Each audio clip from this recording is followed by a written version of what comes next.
viewers, thanks indeed for joining us in this edition of the Primetime Newscast on Equinox Television. In this edition of the news, we talk education where contract teachers in Yaoundé Central region of the country boycotted the announced strike action, and the call for protest demonstration by the Union of Contract Teachers in the country failed as a result of poor organization. And also we talk upcoming senatorial elections in the country where the Social Democratic Front or senatorial candidates in the south region of the country are saying that the party would stop at nothing at ensuring that the party grabs all the seats in upcoming senatorial elections in the country. Plus, the longest-serving prime minister in the 20th century, Margaret Thatcher, dies at the age of 87. These are major headlines. Details and more just in a moment.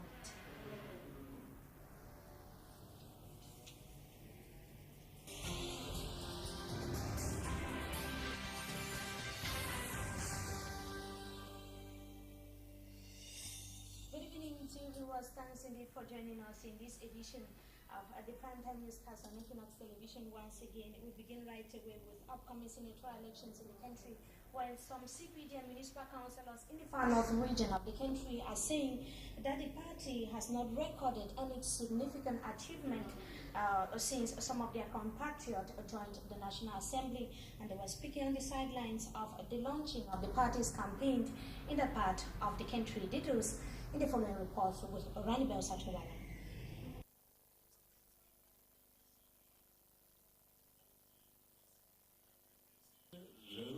Show, Marois, voilà.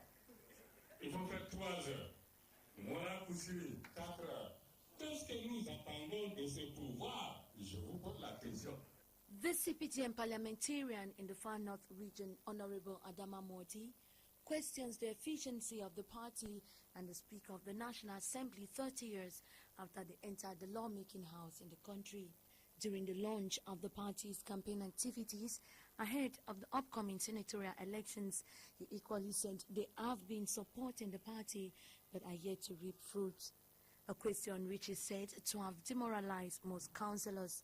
Questions are being raised whether the 1,419 CPDM councillors of the total 1,528 in the whole region will vote for the Cameroon's People Democratic Movement amid such reportedly doubtful atmosphere. It was, however, difficult to get the reaction of participants of that launching ceremony as pressmen and women were sent out of the council hall in the course of the occasion. Meantime, most of the party's militants are hopeful and promise to put hands on deck to ensure that they register a 7-on-7 victory. Still talking upcoming senatorial elections in the country, we talk this time around about the Social Democratic Front, where the head of the list in the Ville division in the south region of Cameroon has said that the party would ensure that it grabs all the seat in upcoming senatorial elections in the country. He said he would guarantee that both SDF councillors as well as other municipal councillors of other political parties in the country vote for the SDF. Details once again with Ranibel Satowala. Mr. Fege Ahanda Sima Olivier is confident his party, the Social Democratic Front, will have a crushing majority after the April 14 polls. He is going to be leading SDF senatorial candidates for the Villa division in the south region of the country. According to the 55-year-old, who has been serving the SDF internationally and nationally for over 20 years, these first senatorial elections will mark a crucial stage of transformation in the history of Cameroon. Vous savez que le Cameroun en général, le Sud en particulier, doit traverser une étape très cruciale de son histoire. He is particularly enthusiastic and grateful that the national chairman of the party, Nijon Fundi, found him competent to assemble not only SDF councillors, but also those of other political parties behind their cause, something which most of his councillors think it is a possibility because Cameroonians are said to be now vying for change. Ce point de vue reste principal à moi parce que nous parlons immédiatement tout de suite du changement. Et il nous faut effectivement le changement. The SDF senatorial aspirant has a major role to make the councillors in his division most of whom belong to the ruling CPDM party, to vote in favor of the STF. Now we take you to Limbe Southwest region of the country, where the hearing in the case pitting the former managing director of the Cameroon National Oil Refinery, Charles Metouk, and the state of Cameroon continued today in that part of Cameroon. And Charles Metouk had on April 4th, during the previous court session, admitted having signed 2 documents at Sonara 3 days after his sacking on February 15th. Mr. Metouk added that he did so to guarantee a smooth handover to the new general manager Ibrahim Taba Mala, and he confirmed having entered the GM's office on February 18 and said it was upon a signed in authorization from the company board chair, that was John Ebongole. And the outcome of today's court hearing shall be brought to you in a subsequent newscast. Meanwhile, the doors of secondary and primary schools across the country opened today for the 3rd term and the last of the academic year, of course, and a decisive one. Meanwhile, PTA contract teachers in the central region of the country gave lessons today to pupils, ignoring calls by some of their colleagues to boycott classes, and they had last week threatened to protest in front of the Prime Minister's office today to demand the enrollment of the various contract teachers into the public service. Roland Akon in the following report tells us that the strike action did not hold as a result of poor organization. At the Siteve Government Primary School, this PTA contract teacher is giving lessons to our pupils. She says she's not aware of a call by the Union of PTA contract teachers to boycott classes nationwide today as a protest to demand their enrollment into the public service. Organisé par qui? C'est là le véritable problème. On ne doit pas se lever un matin et se mettre à s'aligner sans savoir d'où vient le mot d'ordre. Pas ce que je sache. Bon, en fait, nous sommes mécontents de notre situation. This gentleman is also a PTA contract teacher. He admits the need enrollment into the Cameroonian public service to improve on their lot, but he finds it difficult to abandon school kids to go and protest.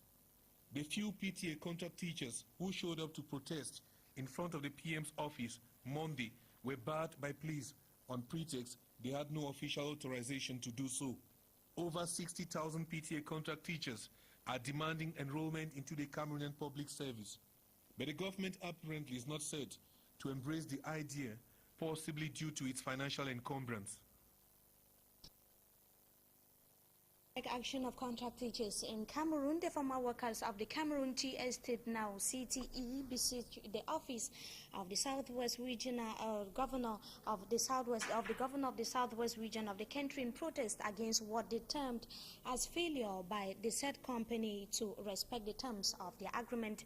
They said that during a previous meeting with the Ministry of Labour and Social Security, they promised to ensure that their separation bonuses are paid in the next 9 months, and so far the promise has not yet been respected. We shall be bringing to you images of the said strike action in our subsequent newscast.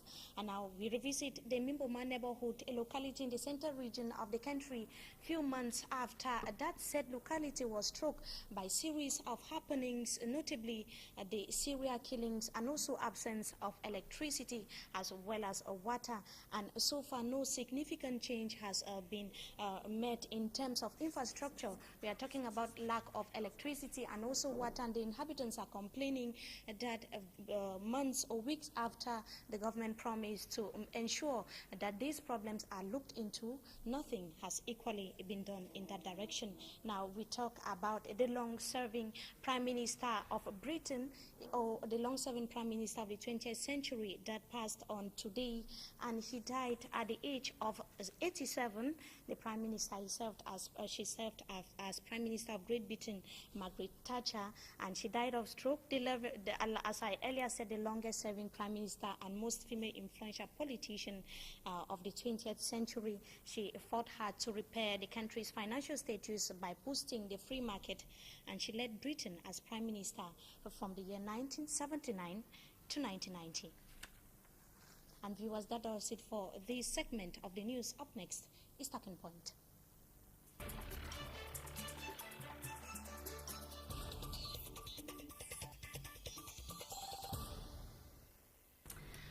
Thanks indeed, viewers, for joining us tonight on Talking Point. We are going to be talking about the World Health Day, which centers this year on hypertension.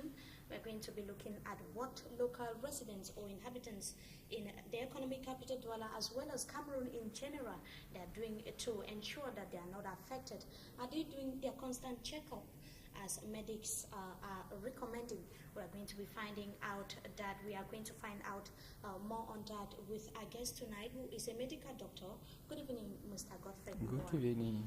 Good evening, Mimi. Like I earlier said, today is being observed as the World Health Day and is centered on hypertension. Why this accent on hypertension? Oh, thank you very much for giving me this chance to say a word on this deadly disease, which is in fact a silent killer in our society, and the reason for which there is an accent on it, because it is a problem which goes on in many people without any clinical manifestation, and many people are taken on away without knowing they are hypertensive, and it will be manifested by stroke, and then they find themselves, they collapse, and before you know it, most of them would have gone, or they are quickly rushed to the hospital, and the outcome is usually not the best.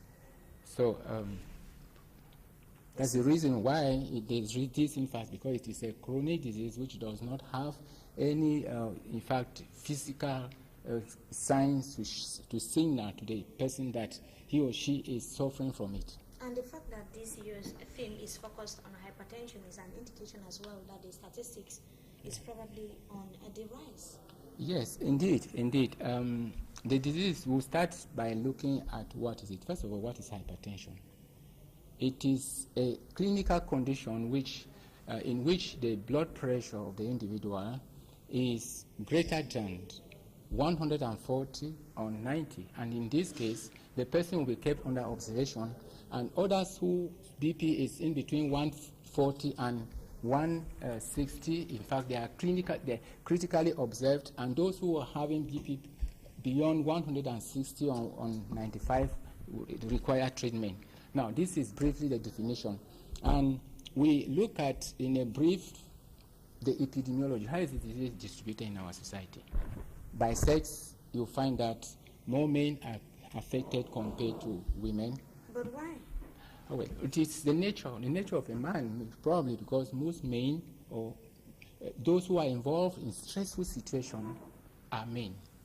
Women are less affected compared to men. You equally have now by age. Those who are 40 and above, women, men alike, are equally more affected than the younger population. You equally have this disease distributed more in the black race compared to the white race. Now, there are other factors which we'll come to as we go ahead. That was the epidemiology. And then, what are the causes? The etiology and the risk factors of these deadly diseases. The etiology, in fact, we divide them into two causes, depending on the type of because hypertension is divided into two groups. You have what we call essential hypertension. That one has no treatment. It has no cause. After all the clinical findings, we find no cause for essential primary hypertension, and then that one constitutes about 95%, and then the secondary hypertension constitutes just about 5%. You will not believe me, and that's the part which we are more interested in, because that is that aspect of hypertension which we can do something to prevent. How is this disease manifested? The clinical presentation. In a few individuals, you will find that the person will come complaining of blurred vision, chronic headache. Some will tell you they are having noise in their ears. Some will, unexplained tiredness. So these are some of the manifestations on clinical plan of these diseases. But medics are still saying that the youths are getting more and more affected. Yes, indeed. One of the major causes or risk factor of hypertension is our lifestyle. So our lifestyles are changing. More people are living in urban area compared to what it was some few years back. So their food structure is changing. Instead of eating more of vegetables, taking maybe palm wine, which has less alcoholic content, a good number of them will find themselves taking whiskey, taking drinks of very strong alcoholic content, and then they are deprived of the vegetable that our parents used to eat. And then you see those who are living in town would have a tendency of having more of this disease compared to those who live. So what you're trying to say is it is abnormal when youths are getting more and more affected? Yeah, it's abnormal because, as I said... so it has a particular age? Indeed, from 40, generally, whether it is male or female, from the age of 40, many people, who are first of all predisposed, will tend to have this disease. But nowadays, you can find people of 30, 35 being more and more affected because of this change in the lifestyle. Another problem is constant checkup. How do Cameroonians get to know whether they are affected or not? Indeed. How do you look at the statistics in the hospital in terms of checkup? Yes, indeed, I should say that many people do neglect their health. How many people in Cameroon are able to go even for a checkup once a year? Because, as I said, it is a disease that doesn't have, what should I say, doesn't have clear-cut clinical signs, clinical symptoms. You see, so the disease in most cases is discovered only when the person maybe goes for some other disease and they are taking what we call the essential, the parameters, So in so doing, they will now be able to discover it just accidentally that the person is hypertensive. So as a consequence, the fact that people don't go for their checkup, a good number discover it only in the complicated stage of it. Either they have already had a stroke, organ failure, kidney failure, which is one of the causes, and many others. And not only with hypertension, with other diseases as well. Indeed, like diabetes, these are some of the diseases which people ought to, in fact, be able to go to the hospital and have a checkup at least once or twice a year. Diabetes, hypertension, this is the really cause in our society. You see so many people age 30, 35, they are going through, he was on duty and all of a sudden he collapsed without a known cause. And the cause of it is, of course, hypertension, organ failure, heart failure, kidney failure, this rupture in the brain, that's what we commonly call cerebrovascular accident. So you see, these are some of the causes because of negligence. We neglect ourselves. We don't go for medical checkup. Another problem is going to the hospital is one thing, and having access to health facilities or care is another problem. Many Cameroonians today, some Cameroonians that we spoke to on the streets are complaining of this inaccessibility to health care in Cameroon. An average Cameroonian is complaining of not being financially viable enough to afford for his or her health. Is that not also a problem? I think it is partly a problem, but I think the main problem is people somehow need to be sensitized that the check-up of blood pressure does not require any huge amount of money. Since we are talking about the World Health Day, we are looking at ways of, we are trying to look at how Cameroonians, how healthy Cameroonians are, and how often they go to the hospital, and the kind of services that they receive. Now we are shifting a little bit from hypertension. We are trying to look at how accessible Cameroonians are to healthcare and services, especially in hospitals in the country today. How can you assess that? Yeah, it's true that we are living in a developing country and we are not so much different from many other African countries with all the infrastructure problem, the low salaries and so on. But I think the major problem that people should have is in their minds is that they should be aware, because with the little financial means that they have, still something can be done with respect to their health. The first thing is, in fact, being aware they ought to be able to go to the hospital for whatever problem that they have, and with a little limited means, the health personnel will still be able to do something. I assure you, if you do an interview just within the health personnel in the country, you'll be shocked how many go to the hospital, take the time for their blood pressure to be taken. How many take the time for their blood sugar level to be checked? You'll be shocked. Very few being in the hospital. And why is it that now in many hospitals today, when you get to the hospital, is my focus is on the issue of maybe the consultation fees in hospitals that Cameroonians are complaining about. They're complaining so much about consultation fees, making it difficult for them to have the urge to go to the hospital in a situation of any malaise. Is that not also Thank you problem? very much for this question. I think that government units, government hospitals are so far the cheapest health units in which you can have quality health services at minimal cost. Personally, I'm a gynecologist in a district hospital, and there, women come, they consult for 600 francs. But if these very women go to clinics, the consultation fees in clinics is 15,000 francs compared to the government. But is it normal that it should be 15,000 francs? That is a private clinic. A private clinic is different from a government health unit. And the government is doing everything to make health services accessible to those who do not have enough needs. Both in the public and private sectors. In the private sector, it's something else. The word private tells you everything that it comprises. But it takes the government to regulate all these prices, whether in the public or private hospital in the country. Well, it's effectively the government is aware. It's a private, government, and that is why government encourages its citizens, its population, those who don't have enough, to be able to go to the private, to the government units which they have created. Government hospitals, district hospitals all over the country where they can go. And you see, there is some sort of stratification of the services.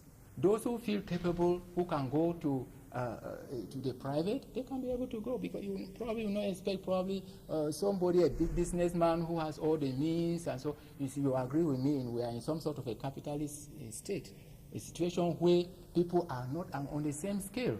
But despite that, the government still takes the measure to make sure that health services of high quality are accessible to the population, for those who do not have enough. Even to an average Cameroonian? To an average Cameroonian. An example is I myself am in the New Bell District Hospital, where the population around me, you hardly find any person who will come and pay consultation for more than 600 francs.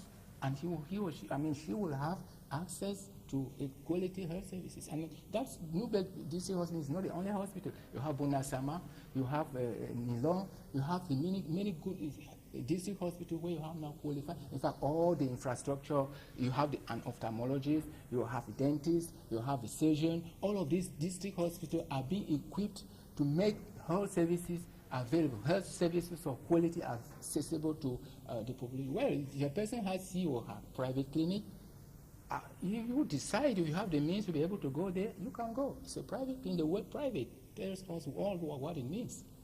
So now let us look at, before we go, since we're talking about hypertension, it is a very problem. It's a big problem to medics, as you earlier said. So what are patients called upon to do in any situation, especially affected patients? What are they called upon to do? Indeed, this is a very, very important question.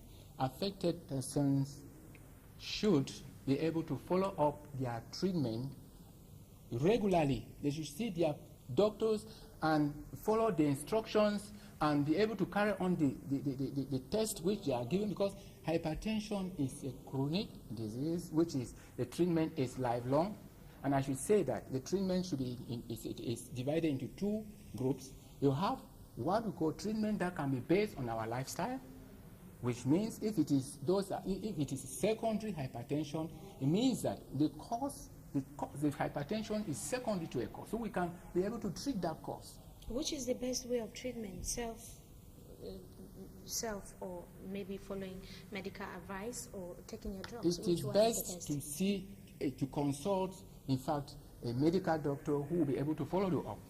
He will be able to prescribe the drugs, carry on tests, because hypertension in most cases lead to organ failure. So the person will be able to control and know that this organ is in danger, like the eye, the kidney, the heart, and so on. And then the other one is our lifestyle. When you would have been advised regularly, you are in contact with the medical doctor, and then you'll be able to know that, okay, you are not supposed to take alcohol, you are not supposed to, go back taking certain drugs like hormone therapy. And then, you see, by so doing, the doctor will ask you, have you been regularly doing your sports? Have you been avoiding stressful situations, which are risk factors? And as such, you can be able to keep healthy by regularly being with your doctor and avoiding the risk factors, or if you are already diagnosed hypertensive, you will be able now to follow up your treatment carefully, and from time to time to ask you tests to avoid complications. Thanks indeed, Dr. Godfred Mboa, for joining us tonight on Talking Point. Oh, it was a pleasure talking with you. And to you viewers, we have come to the end of this edition of the Primetime Newscast on Equinox Television. We thank you so much for your keen attention. Have a wonderful stay in the company of our programs. Good evening.